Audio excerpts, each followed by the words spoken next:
Thank you very much. Thank you, Mr. Ajay.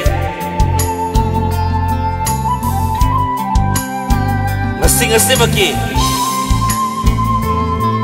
Mayam ye artist na labiri ba. Artist mayam ma labiri ngasi marakta. Aye. Yange soina.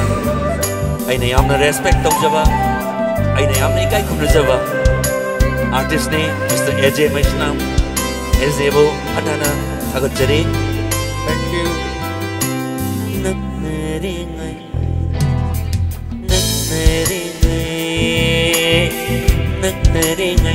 Matanda hoina ke wawahi se tatna tare ngasi so akalda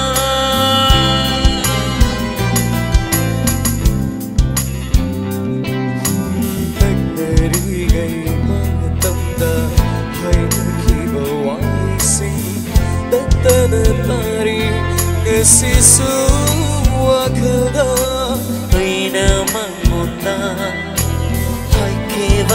kaya so tare darmaso oi gamna wakalda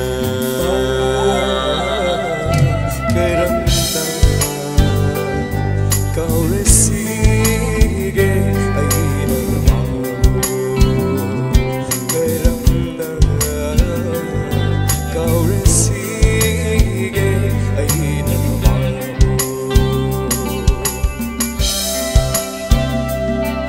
check get Vogel kita ngambil.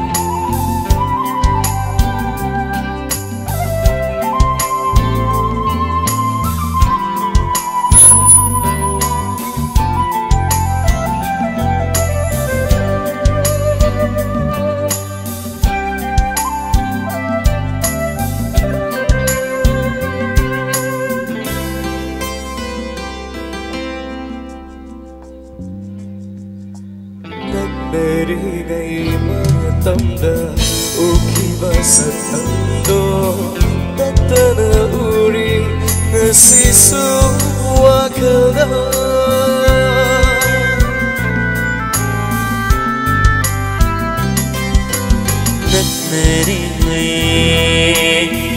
naknere ngai matamda ukiba satando tatana uri ngasisu wakalda Ay sakpamsu Tatanan mahana Uri daramasu Ay gomna wakala Karamna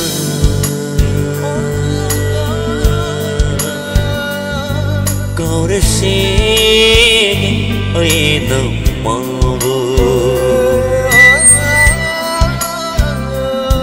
Karamna